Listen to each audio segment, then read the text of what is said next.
aula do nosso curso de História para o terceiro ano do ensino médio. E na aula de hoje a gente vai falar sobre a Era Vargas. Na verdade, a gente vai começar a falar sobre a Era Vargas e vamos dar sequência na aula que vem.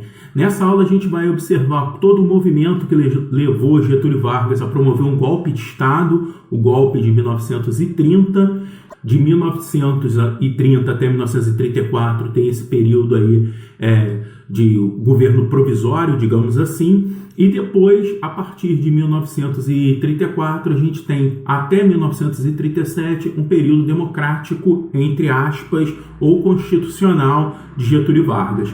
São esses dois períodos que a gente vai trabalhar na aula de hoje. Então vamos lá, a gente vai começar a pensar como que vai ser essa chegada de Getúlio ao poder. A primeira coisa importante é a gente entender ou voltar aí àquela ideia sobre a República Velha e como a República Velha ela fazia uma ciranda de poder entre o estado de Minas Gerais e o estado de São Paulo, com a chamada política do café com leite. Basicamente, essa política dizia o seguinte: você vai pegar os dois estados mais fortes, o estado de São Paulo, principalmente pela economia, e o estado de Minas Gerais, com a população muito grande, e também um poder eleitoral, um poder político muito forte dentro do Brasil. Esses dois estados eles vão se organizar e vão revezar no comando do governo, no comando do Estado brasileiro. Então o presidente, sendo ele mineiro, o que ele vai fazer? No finalzinho do mandato dele, ele indica apoio ao candidato de São Paulo. O candidato de São Paulo vai ser eleito. E por que ele sempre vai ser eleito? Basicamente porque a eleição era uma eleição muito passível de ser fraudada. E isso vai ser um dos pontos mais martelados aí na época de Getúlio Vargas. As eleições eram muito fraudadas, eram eleições abertas, o sujeito chegava para votar e tinha que falar abertamente em quem ele ia votar. Então, ele era passível de ser coagido por um coronel que exigia que essa pessoa votasse em quem o coronel queria. Também havia fraude eleitoral, o sujeito que escrevia o voto. Alguém falava em quem ia votar e tinha um sujeito lá que anotava. Quem anotava também fraudava, então tinha uma série de fraudes e essas fraudes vão garantir a manutenção da política do café com leite.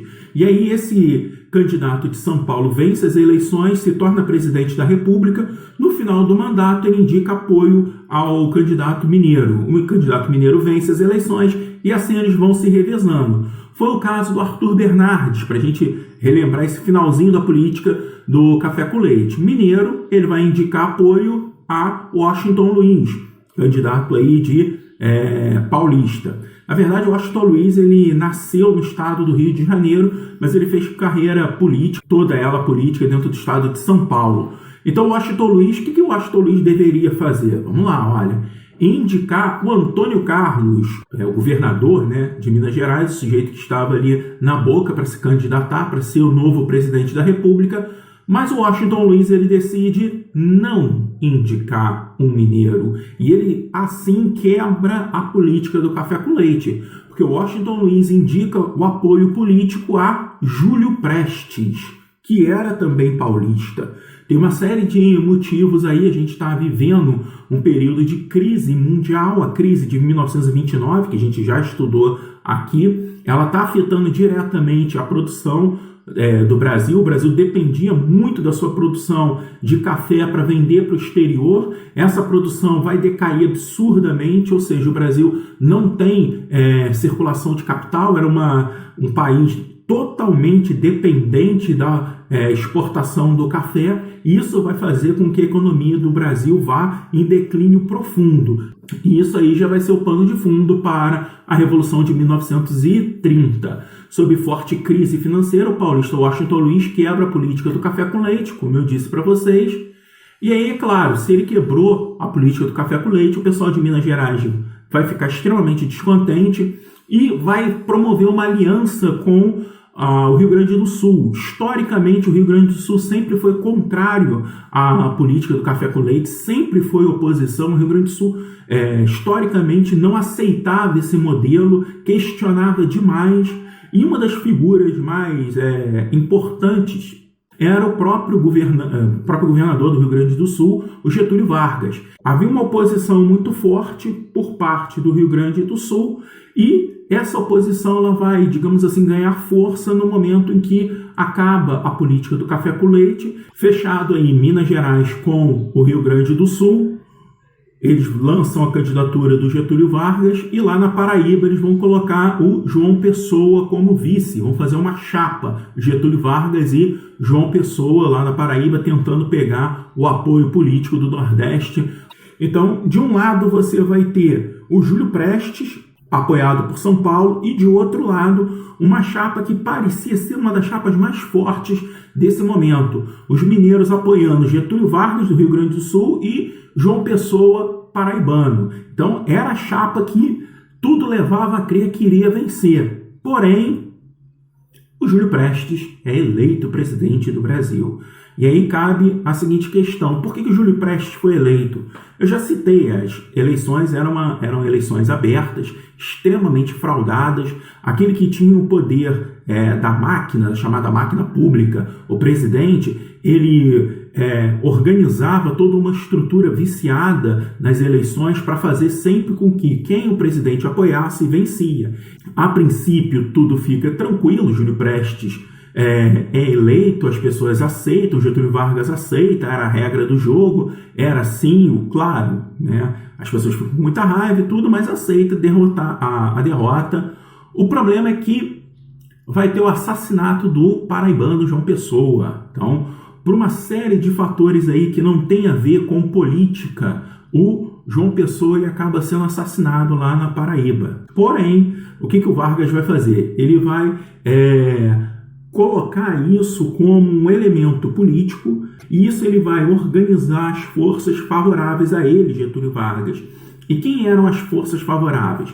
Principalmente os militares do movimento tenentista, que a gente já estudou também. Então, esse movimento tenentista que tinha entre os militares de baixa patente um descontentamento muito grande com a política do café com leite, com o momento ali de Minas e São Paulo sempre no poder, levando o país ao buraco econômico, como de fato estava em 1930 por conta da crise, não sabia como resolver as situações, ainda dependendo exclusivamente do café. E é claro, gente, a gente tem que pensar onde era produzido a maioria do café brasileiro, no estado de São Paulo. Daí a necessidade tão grande dos paulistas de querer continuar no poder.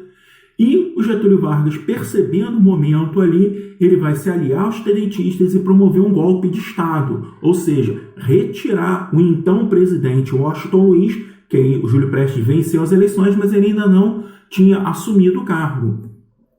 E aí tem a charge, né? Getúlio Vargas: com licença, seu Julinho. Então puxa a cadeira de presidente do Júlio Prestes e ele próprio, Getúlio Vargas, vai se consagrar, digamos assim, um presidente provisório do país. Esse governo provisório de 1930 a 1934. Então tem ali, olha, uma imagem do jornal O Globo, e a imagem diz mais ou menos assim: rendido, afinal, a gloriosa realidade que o cercava. O senhor Washington Luiz retira-se do Palácio da Guanabara. Vale lembrar que o estado do Rio, a cidade do Rio de Janeiro era a capital do Brasil, então o Palácio da Guanabara era a sede do governo da República no Brasil. Então, tem todo um elemento simbólico. Getúlio Vargas chega a cavalo com vários militares na cidade do Rio de Janeiro para tomar o poder. Então é um elemento simbólico aí da força de Getúlio Vargas com os gaúchos, com os tenentistas. O Congresso Nacional, Câmara dos Deputados e Senadores vai ser fechado, vai ser destituído os governadores dos estados, vão ser colocados interventores militares em vários estados. Alguns interventores nem eram do próprio estado. Então, esses interventores sempre eram pessoas diretamente ligadas a Getúlio Vargas. O estado de São Paulo, até então, tinha o presidente da República, Washington Luiz, e tinha garantido a eleição do próximo presidente, Júlio Prestes, todos eles paulistas. Então, o estado de São Paulo estava detentor do poder. Um poder, no momento, onde as eleições eram fraudadas, onde havia um controle total do estado de São Paulo. Agora a regra do jogo mudou, não tem mais eleições, não tem mais Congresso. E, claro, a força de São Paulo vai ser diminuída. E eles têm que aceitar um governo que é gaúcho, que historicamente foi contrário a eles paulistas nessa organização da Primeira República no Brasil. É a política de queimada dos cafés por parte de Getúlio Vargas. O que vai acontecer? Havia uma superprodução de café no Brasil. O Brasil produziu café demais. E como havia um momento de crise, por conta da crise de 29, o país não conseguia vender o café. Então ele estava estocando uma quantidade absurda de café que ele não conseguiria vender. E aí o que o Getúlio Vargas faz? Destrói esse café estocado e manda incendiar os pés de café. Ou seja, não pode mais produzir café. Por que não pode mais produzir? Porque era um produto que era a marca do Brasil, mas não tinha venda no exterior. Não adianta o país, e a ideia do Getúlio Vargas era mais ou menos essa, não adianta o país seguir um caminho que está dando errado. Qual o caminho que está dando errado? A produção exclusiva do café. A gente tem que diversificar a agricultura, e isso vai ser um ponto. Quem trabalhava essencialmente na terra precisava diversificar a produção agrícola, não poderia mais viver só do café. E, por outro lado, aquelas pessoas, donos do café, as pessoas que tinham muito dinheiro, eles deveriam investir em outra coisa que não seja o café. E essa outra coisa vai ser as fábricas, as indústrias. É nesse momento que começa o período de industrialização mais forte dentro do Brasil. É claro, havia indústrias antes de Getúlio Vargas, principalmente em Minas Gerais e São Paulo, havia um movimento ali industrial. Porém, agora, em 1930, o capital, que era um capital exclusivo, ou quase exclusivamente investido e reinvestido na produção agrícola, passa a ser um capital investido em outros setores, como, por exemplo, a própria indústria. Então, há um incentivo à produção industrial por parte do governo de Getúlio Vargas. Então, olha, investimento na industrialização do país. Claro, se eu estou investindo em industrialização, eu vou precisar do quê? De leis trabalhistas. Por quê? O Getúlio Vargas ele vai entender, e é claro, gente, quando eu falo Getúlio Vargas, estou falando do governo e todas as pessoas que o cercam, tá? Eles vão entender a seguinte coisa: não adianta eu fazer um investimento muito grande num projeto de nação que leva o país a uma industrialização se eu não tenho leis trabalhistas. E qual é a lógica? Ah, professor, você está querendo afirmar que Getúlio Vargas apoiava o trabalhador, era o pai dos pobres, como muita gente coloca? Não, muito pelo contrário, tá? Há uma ideia, uma brincadeira dentro da história que Getúlio Vargas era o pai dos pobres e a mãe dos ricos, porque ele fazia de tudo pelo capital. Mas vamos lá, vamos voltar aí. Qual é a lógica disso? Eu estou criando as bases para um projeto de nação industrial. Eu estou querendo investir um capital muito grande na indústria. Eu preciso, como governo, da segurança que esse capital vai gerar lucro. E qual é a segurança que eu vou fazer? É uma segurança dentro do trabalho. Se eu permito uma exploração absurda do trabalhador, se eu permito que não haja nenhuma lei trabalhista, o que vai acontecer? Eu vou dar toda a brecha para a formação de um sindicato muito forte dentro do Brasil. E já havia grupos, principalmente os anarco-sindicalistas, grupos esses de pessoas, muitas delas vindas da Europa, principalmente da Itália, que trouxeram uma ideia do anarquismo muito arraigada para o Brasil. Lá atrás, no comecinho do século XX, já chegavam essas ideias muito fortes aqui no Brasil. Então pensa, Getúlio Vargas, se a gente permite uma exploração absurda do trabalhador, isso vai gerar um fortalecimento dos sindicatos e dos anarco-sindicalistas, que vai fazer com que essas leis trabalhistas, ou que vai fazer com que o movimento dos trabalhadores se fortaleça a ponto de o Estado não conseguir gerar um controle sobre ele. E o objetivo era o controle.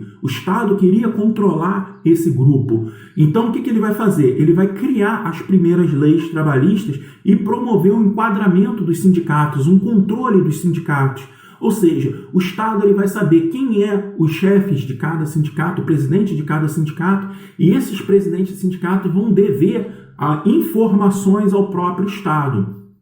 Ou seja, Um sindicato forte, por exemplo, ele pode promover uma greve. Agora, um sindicato atrelado ao Estado, ele não vai promover essa greve. Ou seja, vai ter uma garantia por parte do Estado de que o trabalhador vai ficar ali produzindo.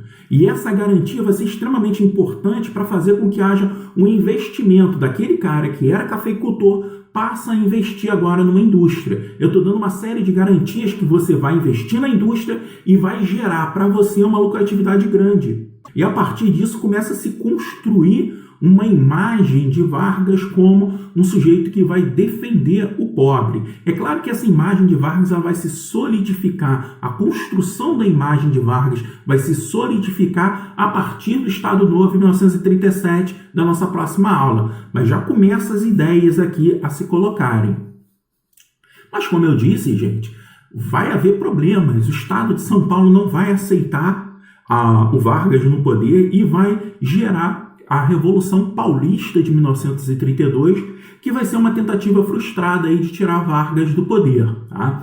Vai ser uma organização militar dentro de São Paulo, eles vão pegar em armas e vão tentar recuperar o status de São Paulo como líder da nação, retirando Getúlio Vargas. O objetivo deles era retirar Getúlio Vargas do poder. Então, a princípio, essa Revolução Paulista de 32 vai tirar um interventor, vai colocar uma pessoa para governar o estado de São Paulo dentro daquilo que os paulistas queriam. A Revolução vai pressionar demais o Estado, o governo de Getúlio Vargas, a ponto dele ter que abrir mão e promover uma nova Constituição. E aí, em 1934, vai ser promulgada uma nova Constituição no Brasil, a Constituição de 1934. Vai ser reformulada as leis no país, promover algumas mudanças interessantes. Em 1934, prevê o voto feminino. O voto feminino aí é bom a gente frisar que esse voto, ele não era tão aberto assim, ou seja, a mulher precisava ter uma certa independência financeira para poder votar. Então não eram todas as mulheres que podiam votar em 34. Então a mulher vai ter direito a voto irrestrito mesmo no Brasil a partir de 45. Mas ali em 34 você tem a primeira Constituição que dá no texto da lei a possibilidade da mulher votar. E eleição indireta para presidente. Olha a armação que Getúlio Vargas monta aí. A Constituição ela é feita, porém, a primeira eleição, que é em 1934, vai ser de forma indireta, ou seja, não vai ser o povo que vai votar.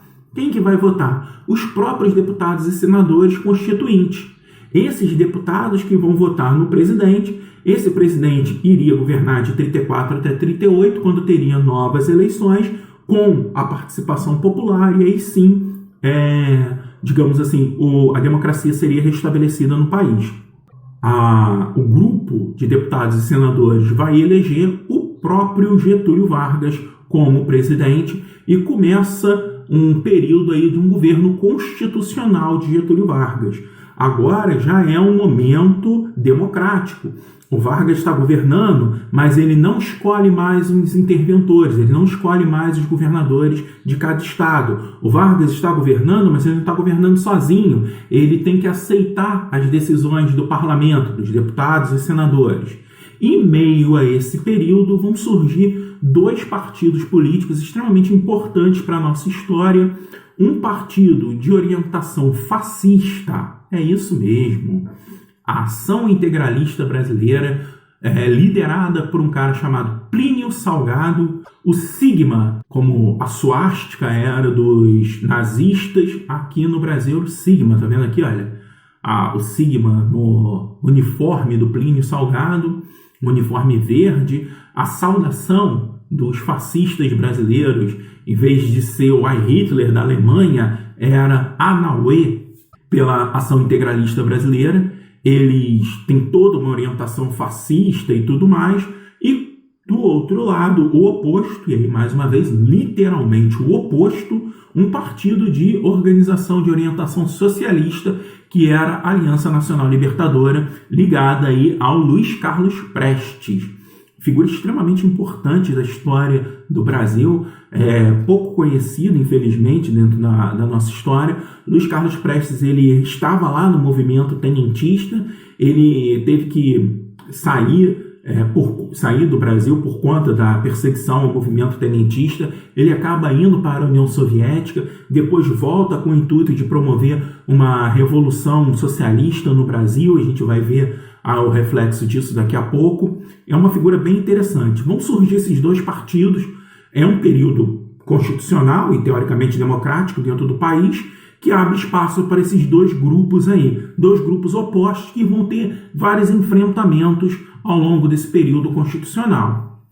Como eu já disse, o Luiz Carlos Prestes ele vai organizar uma tentativa aí de golpe socialista no país. Ali, olha, mais uma vez o jornal o Globo instalou um movimento de caráter comunista no norte do país. É o que a gente costuma colocar e chamar de intentona comunista, ou seja, uma tentativa de golpe comunista ou socialista no Brasil. Através das ideias do Luiz Carlos Prestes e de vários grupos militares ligados às ideias socialistas, vai haver, principalmente em Natal, no Rio de Janeiro, movimentos aí dentro do quartel de tentativas de golpe, ou seja, era uma tentativa de transformar o Brasil num país socialista. Lá em Natal, a gente vai observar que eles vão chegar a dominar a cidade de Natal durante um tempo, mas logo as tropas aí do governo vão acabar com o movimento. O Luiz Carlos Prestes acaba sendo preso, os principais líderes vão ser presos, mas vai gerar aí um medo entre a população e principalmente entre os políticos de uma ameaça significativa ao Estado brasileiro e principalmente uma ameaça à organização aí do capitalismo dentro do Brasil. Essa ameaça, historicamente, você fazendo uma análise histórica e observando a história do momento em que se deu, é uma ameaça assim, completamente absurda. Não tinha organização nenhuma dos socialistas, não teriam condições nenhuma de fazer nenhuma revolução aqui no Brasil, não tem indícios de nenhum apoio externo a uma revolução aqui no Brasil. Seja lá como for, o Getúlio Vargas vai, mais uma vez, com uma habilidade política que é muito peculiar ao próprio Getúlio Vargas, pensar tudo isso e fazer com que essa ameaça socialista se torne uma base para um novo golpe de Estado por parte de Getúlio Vargas. Então tem aqui, olha, o Correio da Manhã, as instruções do Comintern para a ação de seus agentes contra o Brasil, tá? Esse Comintern seria ali a ideia da Organização Socialista Internacional para a tentativa de implementar o socialismo em outros estados que não sejam na União Soviética. E aí a gente chega ao Plano Cohen. O Plano Cohen seria uma piada, o Plano Cohen, se não fosse verdade, porque quase tudo dentro do Plano Cohen é um absurdo por completo, a chamada ameaça vermelha. Tem alguns personagens históricos que daria um filme espetacular. O Luiz Carlos Prestes tem filme sobre ele, é um personagem maravilhoso. E tem outro personagem muito tenebroso, chamado Olímpio Mourão Filho. Esse é um sujeito também bem complicado na nossa história. Ele, entre outras coisas que ele já fez antes, nesse momento do Plano Cohen, ele vai escrever uma carta dentro do Ministério do Exército. Ele está escrevendo uma carta de como os integralistas, ou seja, os fascistas, iriam atacar os socialistas caso os socialistas tentassem um novo golpe. Então, se houvesse um novo golpe de Estado por parte dos socialistas, os integralistas iriam lá e atacariam e defenderiam o país. Era algo inventado pelo Olímpio Mourão Filho. O objetivo dele era divulgar essas ideias de como os integralistas estariam preparados para uma ação em cima do movimento socialista. O problema é que o Vargas ele vai observar mais uma vez com muita propriedade o momento. Ele vai analisar essa carta, tira a parte da ação dos integralistas e coloca essa carta como se fosse verdade, escrita por um socialista e que estaria ali nessa carta dizendo como faria para tomar o poder no Brasil. Como, né, foi tudo inventado, então precisaria ter um nome para isso. Qual seria o nome? E eles vão tentar pensar e vão chegar ao nome chamado COIN. Da onde que eles tiram COIN? Porque alguém dentro do Ministério do Exército falou, olha, tem um tal de COIN aí que é socialista, que está falando aí em algum local e tudo mais, já li alguma coisa num tal de COIN. Na verdade, eles estavam se referindo a um sujeito chamado Bela Kun. E de Bela Kun para COIN foi um abrasileiramento, digamos assim, da coisa. Criaram, inventaram um plano COIN, uma notícia falsa, uma fake news da época, que justificou um golpe de Estado por parte de Getúlio Vargas, mais uma vez apoiado pelos militares. O Vargas vai tomar o poder, fechar o Congresso em nome da defesa da nação diante de uma ameaça socialista. O Vargas fecha o Congresso e inicia-se um novo período da nossa história chamado Estado Novo. Tá? Mas esse é assunto para a nossa próxima aula. Agora acabou. Obrigado por assistirem essa aula. Até a próxima. Valeu!